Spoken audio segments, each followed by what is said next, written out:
This is a Geek Leader podcast, and I'm your host, John Rauda. This show is all about helping us grow as leaders, become better technologists, and improve our lives both at work and at home. I hope you enjoy the show and learn a lot.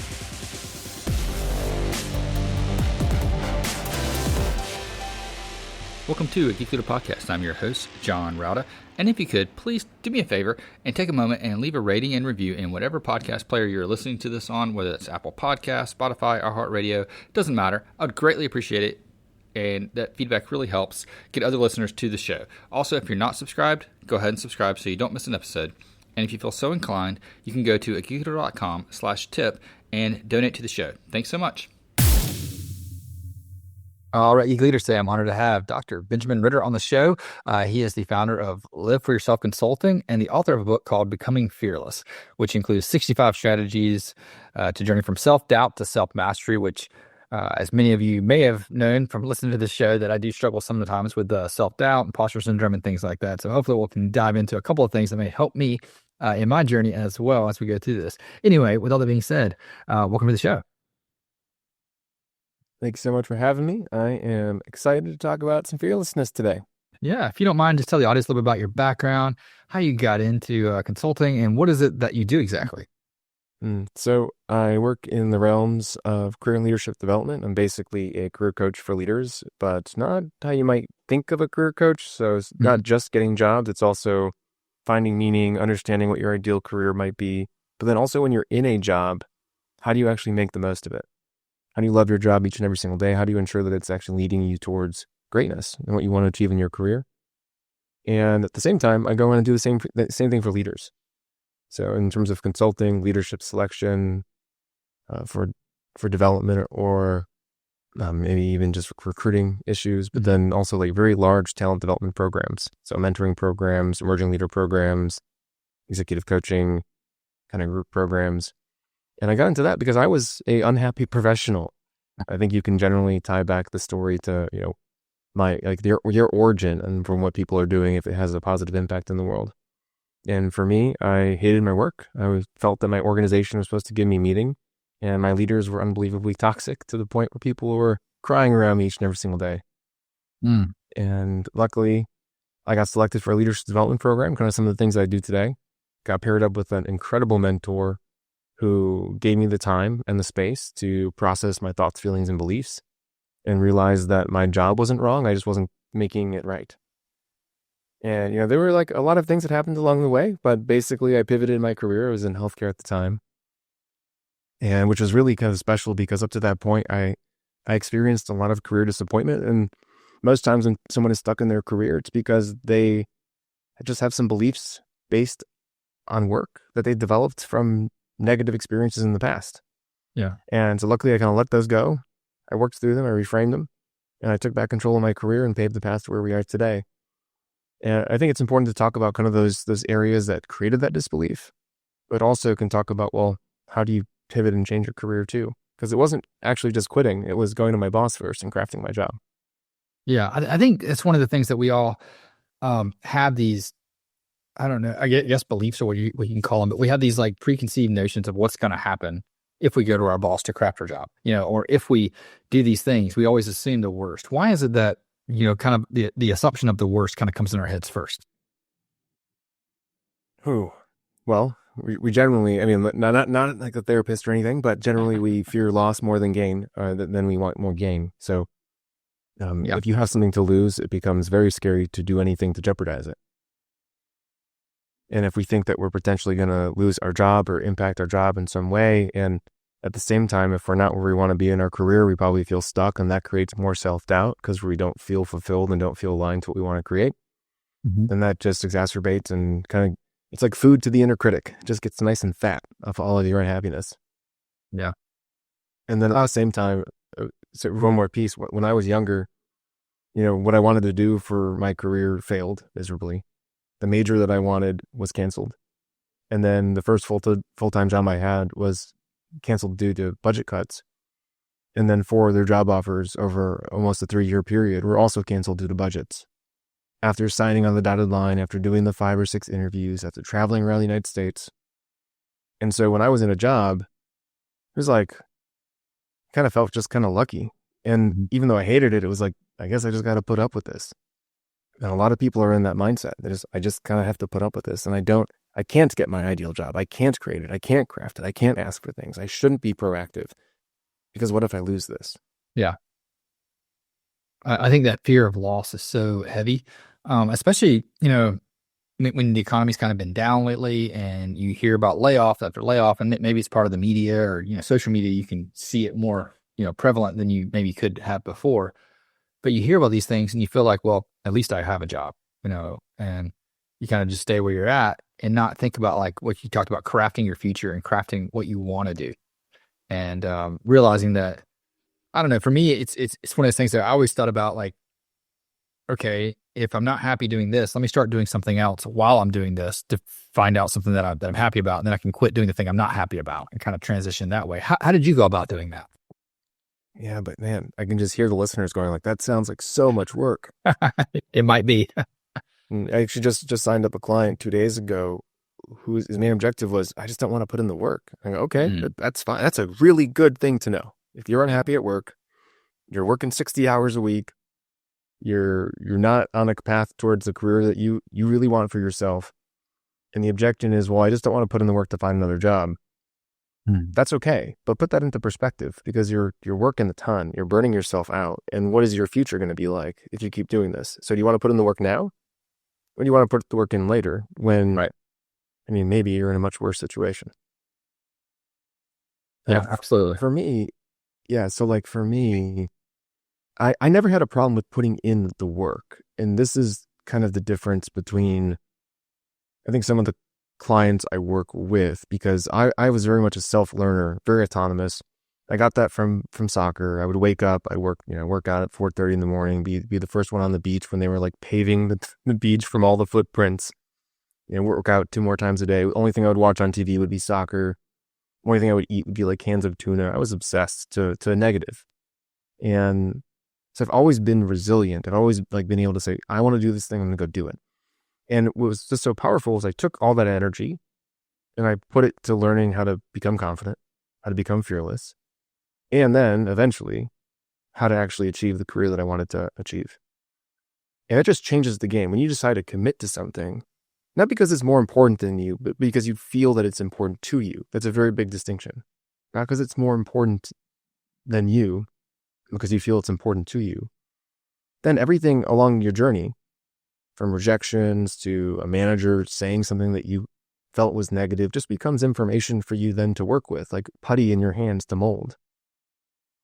And very often people don't have that resilience or adversity or commitment because they haven't done a lot of the work from the clarity fund, which is, what do I care about and why? And if I'm willing to work towards this thing, then everything else that happens is just a tool for me to get to the end point, to the goal.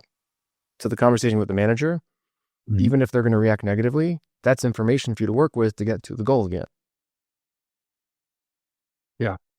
No, I think that's right. I think, you have to look at it, like you're saying, in a positive light, that you're gathering information, you're moving forward. And I can think back, and I've told the story before on the show, but like years ago, I was in that kind of similar situation to where you were talking about with one of your clients, where you're working 60 hours a week. And, and for me, I realized this is just unsustainable. I just had my second child, and I'm like, look, I am not going to be that dad that's just in the office all the time. I'm going to figure this out. So I went to my boss and I just told him, I said, look, I'm going to leave work at, between 5 and 6, probably closer to 5 and 6 every day. And I'm not going to stay here late. I'm just going to go home and I'm going to spend time with my family. I'm not going to check my phone. I'm not going to do anything until my kids are in bed. And after that, if there's an emergency, I'll jump back online and help. But I'm changing my lifestyle and I'm doing this. And I remember him looking at me just like, I don't think that's going to work, but you can try it. And, and I was nervous that I was going to get fired, that it wasn't going to go very well. And it ended up being okay. Everything worked out just fine. And I actually found out that I was more productive in the office because now I knew my mindset that I couldn't just like let this work linger into the evening. I needed to get it done now. And I needed to be more aggressive in getting it done. And in doing so, then I realized like, oh, I can be productive in a shorter period of time and I can do more in a quicker amount than I thought I could. And I think just setting those boundaries and having that conversation, and even though you're, terrified going into it, realizing that the information you get back of it's going to be helpful for you is really important. Mm-hmm. I love that example. And very often people like hear these things and they go, well, I can't do that. It's not going to work for me. And I go, okay, maybe it won't. So let's take a look at what's draining you. So if you're at work, you're unhappy, write down all the things that you feel are wrong. Like sit with that inner critic for a moment. And so maybe it's, they always ask for me to stay after work for something at 4:45. They schedule late meetings. Or maybe it's my manager always forgets what I'm doing. Or maybe I'm in this meeting and there's this person that just talks the entire time. Or whatever it is. You list these things out. And go, okay, great. Now rank them between like 1 to 10, 10 being the most impactful, the most negative to you. And then do another ranking of, do you think you could change this? Like 10 being 100%, I can change this, 1 being no. And you order them. And you see, like, is there something that I can change? I feel like I can change that is really negatively impacting me. And so you start there. You don't have to change things immediately. Like I think back when I was working in healthcare, I literally went to the CEO because I was kind of the right hand and was like, I cannot stay after 5 ever. It's just like, because they were scheduling meetings and they would go, like there was one meeting that went to 11 o'clock at night and it wasn't anything important. They were changing PowerPoint slides, like sentences on PowerPoint slides. And I was like pulling my hair out of my head. I'm like, look, I have other commitments. If you need me to stay after, you need to let me know at least a day in advance and I'll let you know if I can stay. Nothing changed.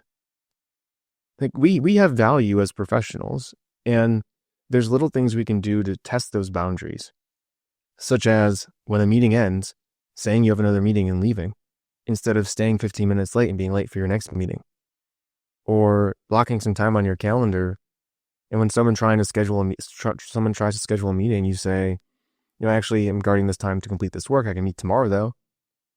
And very often, like our problems are self-created within the work environment. And so we can find the thing that we feel a little safe, a little uncomfortable about, a little safe enough to test, to then build a little bit more confidence. Because becoming fearless doesn't happen overnight, but we can do little things to build a little bit more fearlessness and resilience.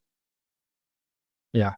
Yeah. I think, talking about setting boundaries and saying no is one of the hardest things, I think, for new managers and leaders to learn how to do. Because, like at least for me, when I first became a manager, I wanted to, prove myself. And I thought that being able to do everything that people ask was how to prove yourself, as being capable. But that turned into just being taken advantage of.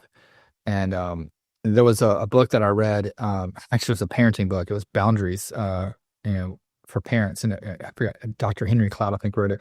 But it was all about setting boundaries with your children and not letting your kids like monopolize your time and realizing that you're the parent, and I was like, wow, how can I take this into like work, and do the same thing?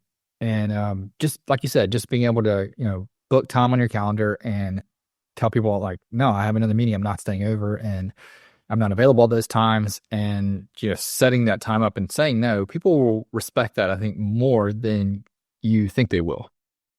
Yeah, but you're doing the pre-work. So you're writing down like what you're really afraid of, how much this is negatively influencing you. You're selecting some small wins that can actually might lead to some big influences and be more energizing. You're also defining what's expected of you, what your actual job is. And you're talking to your manager about it. And then you're like what your actual goals are, that if you don't meet, you're not going to get a good review at the end of the year. And that's one of the biggest issues you see with new leaders, is they're so used to being rated by making widgets and being at everything and being the technical expert. So they try to do everything, as you said. I was working with a leader a couple days ago and they pulled up their calendar and they go, look, Ben, I'm not just booked on like 10 meetings today. I'm booked on like 27. And I was like, yeah, you are. So which ones are the most important? Which ones do you need to attend? Which ones can you delegate? Because that looks like a lot of opportunity to grow your team. Which ones do you need to set some boundaries for? Like actually talk to the meeting leaders and say, what do you need me for in this meeting? Am I here for awareness, or am I here to do something? Or maybe there's a process issue in terms of how you accept meetings and how you're assigned to meetings. And so we look at this like overwhelm and we go, they're doing this to me. I can't do anything about it. When if there's an issue, you're like, okay, great. Now let's figure out a process that we can actually implement for my day-to-day that's going to create the work that I want and still help other people achieve their goals.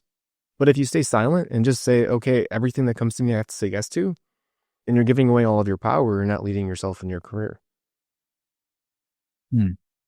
No, I think that's really good. And I think having it written down kind of makes it real, because a lot of times we complain about things, we whine about things, but we don't document it, we don't go through it, and then we don't take that extra step of saying what can we change and what can we not change, and how do we focus on that? And just Well, taking those extra physical steps is important. yeah, and to know what can we not change? Mm. Try out, just as an activity, what if you could change everything? Oh, I love that. What would you do? It's okay, you have this meeting. I have to attend it, Ben. I can't not attend this. Okay, great. What if you didn't have to?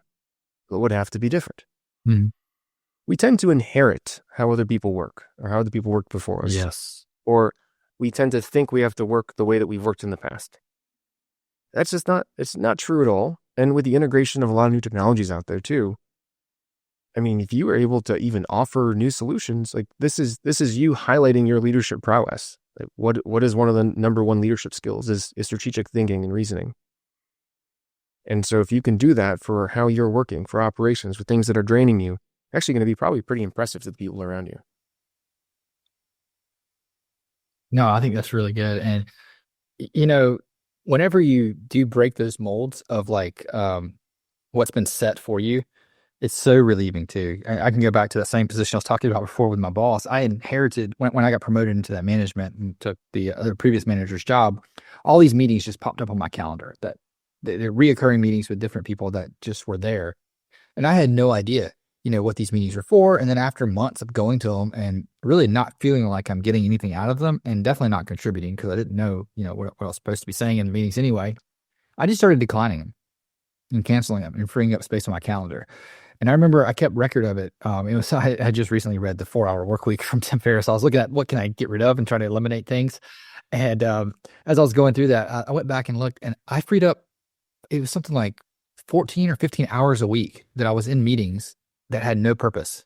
And I got no value out of them, and I contributed none to. And I'll decline them by a simple email and saying, "Hey, I no longer can attend this meeting. If you need me to send a delegate from my team, I can, or you can just share the meeting notes, minutes with me after the meeting, and I can review those." And most people were like, "No, it's fine." And that was the end of it. Incredible. Yeah. And any report that you're doing, any report that someone's done before you, if you're a new leader, ask the people that got that report what they use it for. And most of the time you probably would find out, I don't really open it. You're just like, what? What do you mean you don't open it? Okay, maybe there's something we should be doing differently. And it's little things like this that can make a huge impact. We just don't think about it because we're just reacting. I was actually talking to a client this morning, and we were going over like how long certain parts of their day took because they felt they were taking too long to do certain assignments. And even just like right at the beginning, when he started talking about how he does his work, he says, well, people keep interrupting me. And so it takes a lot longer. I go, okay, what can you do with that? What can you do about that? And there was a block. The client didn't see that they didn't have to be interrupted. And I think we probably have heard this statistic that it takes about 20 minutes or so to get back on task once interrupted from a current task. And so you're really delaying your productivity. And you just turn off your notifications. Don't look at your phone. Don't answer the email. That's okay. We can do that. We can work for an hour on something without being interrupted. And it's just sometimes because of how we used to work or the fear that we have towards our job, we don't think that it's possible. Yeah, no, I think that fear is the big thing. So that gets me back to what we were talking about in the beginning, with that self-doubt. What are some keys that you have whenever someone is fearful and they have self-doubt? Like, maybe it's not that they can't change things that they are, but maybe they feel like they're not good enough, or I'm not capable of taking the next step. I'm not capable of being an entrepreneur, or whatever it is that they're doing. How do you help people get out of that mindset? Mm-hmm. I'm going to throw in too, I'm afraid I'm going to lose this job because Mm-hmm. if we feel reliant on something for our safety, we're not going to treat it in any way, shape, or form like we can live without it. So very important. I'm not a financial advisor, but to build a safety net for yourself where you're not reliant on one job. It could be a certain amount of savings. It could be a side hustle, whatever it is, investments. Just try to build a life around yourself where you don't feel reliant on anyone. It's like the same thing in relationships. If you feel reliant on your partner, you're not going to show up as your best self, ever. You're not going to speak up to your boss when you don't think something is right. You're not going to, share your level of expertise that you can. So build some safety in regards to that. Mhm. Now, if you don't feel that you're good enough, confidence can be broken down to two different areas. One, your skills. So you have to call it out.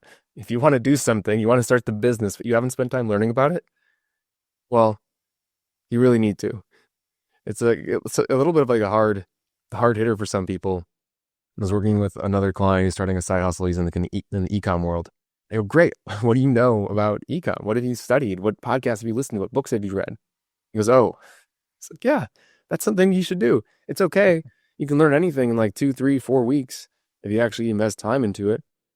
Yeah, I mean, I work with a lot of leaders, like emerging leaders and executive leaders that have never listened to a leadership podcast. And I'm like, great. Well, listen to some for like 2 weeks. You'll probably know more about leadership than most of the people around you. Really easy to learn nowadays. So learn the skills. And the second piece is belief in yourself. And that's a little bit harder. But as our beliefs are based on our past programs and experiences and what we tell ourselves, they can be reprogrammed. And so we can talk about some strategies on reframing and how to build confidence in yourself. But I'll pause for a second on those first two. Yeah, no, I think the confidence is a really big thing because part of us feel like, I think it goes back to when you look at other people that are successful and you see them succeed and they make it seem so easy. But for you, you're working so hard, And I think that's where, at least for me, that's where I lack the confidence when I see, I'm spending hours doing this thing and other people make it seem so easy. Yeah, one of the main reasons why we're not confident in ourselves is because we compare ourselves to others. Yes. Without the full story. Yeah, So there was a yes, of quote course. that I used to love. It was like, the reason why we struggle with self-doubt is because we compare our behind the scenes with everyone else's highlight reels. Mm-hmm. Yep. And that's what we're seeing. I was talking to someone the other day about this, who's also a business owner and an executive leader at a company. And I was kind of sharing, because they were falling down the rabbit hole of LinkedIn. Look, all these people so successful, all these things, all these likes. I go, unfollow them. Just get them out of your ecosystem. Yeah. Because imagine what would happen if you woke up every day and you had no one to compare yourself to. And the only thing that you had around you were maybe materials to learn and your success and your outcome. And you had no idea what else was possible. Would you care? Would you care about what you care about so much right now? And so the comparison and this belief that we have to be a certain type of person, or even just exposure to people that are maybe have achieved more than us, or it seems they achieved more than us, is such a negative weight on our shoulders. Cut them out. Get them out of your ecosystem as much as possible. Focus only on yourself and what you care about and what you're working on and that next goal. Yeah, I love that. It's cutting them out and just stopping, because we feel like we have to look at LinkedIn. We feel like we have to go to, and see other people's posts, but we really don't. We can just stop that. And, I remember just a few years ago, I stopped watching the news completely, just cut it out. And, just the sense of I don't know, relief kind of came over me. And I felt not sad anymore, just about the state of the world. It was just oh, I don't have to worry about that. And people would come up to me and say, well, how do you learn anything? I said, well, if it's important, somebody will tell me. I'll hear. Skills-based learning, you can go figure it out. You can find it. Or if you need some news updates, you can look at some headlines. But so we live in two environments every day. The one outside of us and the one inside of us. It is almost impossible to become confident if either of those are sharing thoughts, ideas, beliefs that diminish us. I work with clients who want to get a new job, but they're in a really toxic environment. There's some work that you can do to fix that environment, but if you're in a burning building, it really doesn't matter if your tie is straight. You probably have to get out of the burning building to be able to really work on yourself. And so if you find that you're in a toxic world, what can you do to change that? So generally your closest relationships, there's often one person that is negative. Or in your social media world, you generally might be following people that make you feel bad. Like, why would we spend time on something that makes us feel like we're not good enough? So let's fix our external environment. And then we have to focus on and also that means the media we consume. Yes. So what podcasts are you listening to? What books are you reading? Take out anything that isn't based on what you're trying to achieve in your goals and helping you learn. Yeah, And I then the think internal environment's really important. So we'll talk about that. So let's talk about the internal environment a little bit. And what exactly do you mean by that? We all have voices in our head. And generally the loudest one is our inner critic, the one that talks about our failures, that talks about why we're not good enough. And I guess there's this old kind of fable about the gray wolf and the black wolf. Because I was talking about these two voices. And someone was like, oh, you mean the black wolf and the gray wolf? Have you heard of this? No, I haven't. So it represents kind of that negative and that positive. And I guess it was it's a Cherokee legend of the two wolves. And if you're looking for an interesting story, you can look that up because it kind of represents what we're talking about. And at all times, there is kind of a battle going on in our mind. And we tend, like the inner critic tends to win because we feed it more. We pay attention to it all the time because we're so worried about loss. And because we're so programmed to ensure that we're safe, as humans, we look out for things that can make us unsafe, which generally are, we're not good enough, we're going to lose our job, what does that person say about us, that person's judging us, what does that person, etc. And so, but the more that you focus, magnify and feed and invest in the inner critic, the stronger it gets. So most people, imagine over the last 15, 20 years of their career, have been feeding that inner critic, and it is huge. It takes a lot of presence in our minds. And so what we need to do is we need to try to stop feeding it as much as possible. And we need to start feeding our inner champion. And that involves listening to media that is more focused on confidence, more focused on success, more focused on motivation, but also catching the things that are feeding the inner critic. So externally, we talked about some of those things, like the negative relationships, get rid of them and distance yourself from them. But internally is what we tell ourselves. And so we have to write down the negative beliefs that we have, the fears that we have about ourselves. And we need to start working through them one by one. Are they real? What facts do I have to back this up? What if it wasn't real? What if I wanted to change this? What belief would I have? And so we kind of steal the food from the inner critic and we start giving it to the inner champion. So for example, I'm a terrible people leader. Or, okay, so that's a belief. What do I have that supports that? What evidence? Do I have anything? Okay, I don't seem to have any. It's more about a fear to make sure that I'm good at my job. Oh, so what I really believe is I want to create an environment that motivates others and helps them succeed. Ooh, that's a positive belief. Okay, so then what can I go learn now to make this a reality?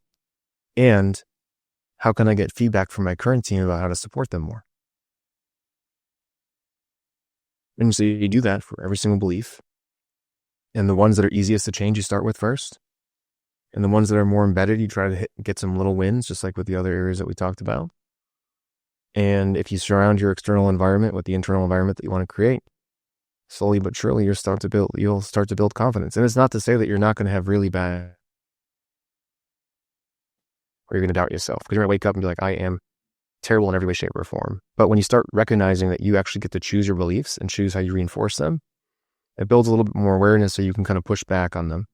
Give yourself a little distance, give yourself a little grace, and continue your work towards building your inner champion. Yeah.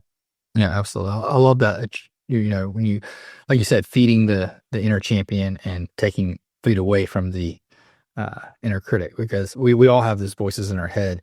And it's just, how do you know which one to silence and which one to listen to? And sometimes that inner critic, though, has advice that you should be taking,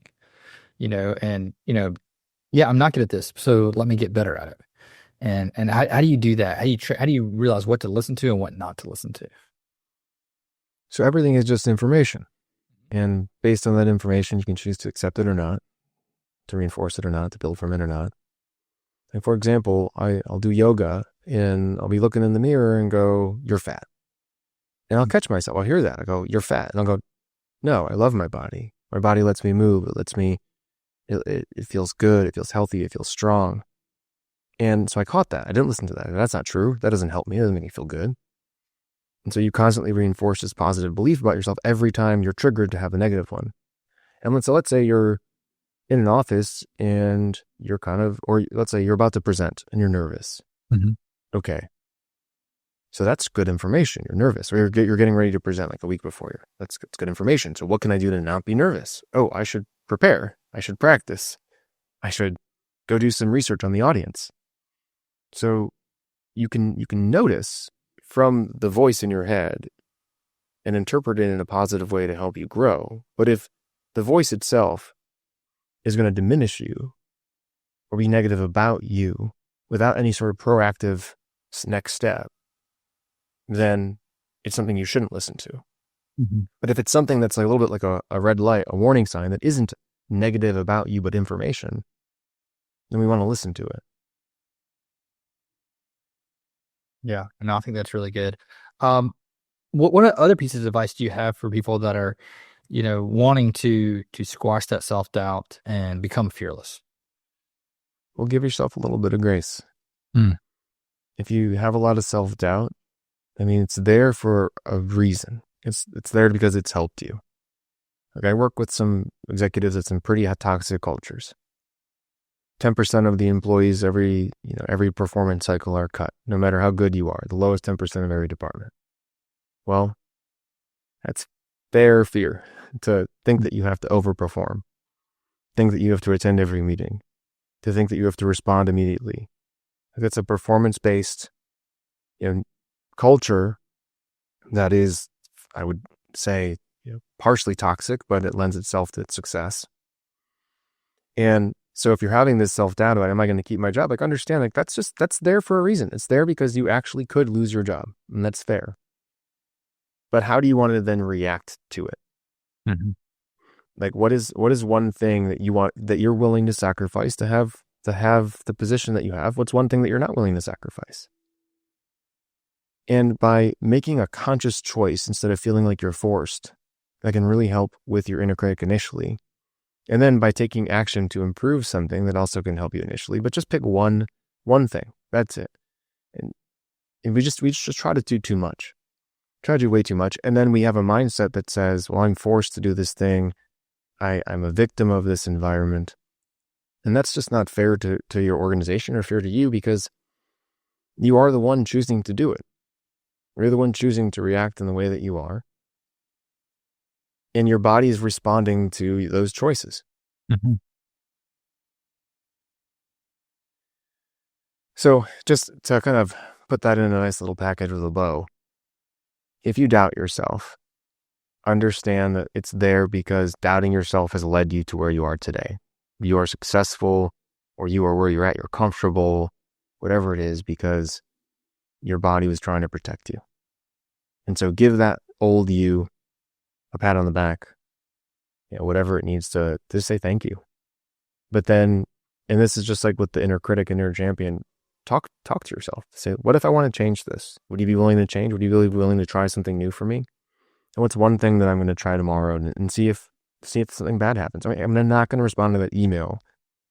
Instead of responding in 15 minutes, I'm going to respond to it in 2 hours. I'm going to set a timer for myself and see what happens. Take one thing at a time. Become a little bit more aware of that inner critic when it does occur, and start talking to it instead of allowing it to control you. Yeah, no, I love that. And I think, setting this little, I like to call them experiments, like, how about don't open Outlook when you get to the office today until 10 o'clock? What will happen? Don't let, the somebody else's emergency email like ruin your day.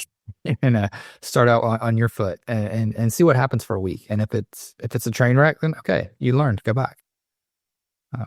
But you never know until you try, right? Yeah, life is just a bunch of experiments, and the beliefs that we've had before don't have to be the beliefs that we have tomorrow. We really have to be willing. And this one experience just like resonates so deeply with me. It happened almost like 2 years ago now. they're working with a client in a very toxic environment. And in the beginning, we were talking about boundaries, everything we talked about today. And the response was, Ben, you just don't know what it's like. You don't know what it's like. And so this person built a world that they lived in that was so unique to them, so unique that no one could understand it if they didn't agree with them. And I've worked in toxic environments, and I've worked with over 500 leaders in toxic environments. And I'm pretty sure I know how it's like. If you are at a point where you feel that things are impossible, that nothing can change, then you've been so embedded and so lied to, and you've told yourself a story that just isn't true. I just ask you to imagine, well, what if it could be different? And if that is not possible in the environment you're in, then you might really have to leave that environment and find a new one. Mm-hmm. But we tend to be, we are the curators of our worlds. How do we want to change them? Yep, absolutely.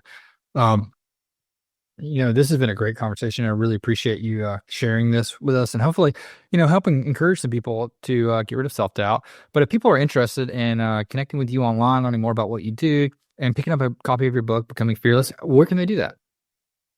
Well, Becoming Fearless is sold pretty much for anywhere books are.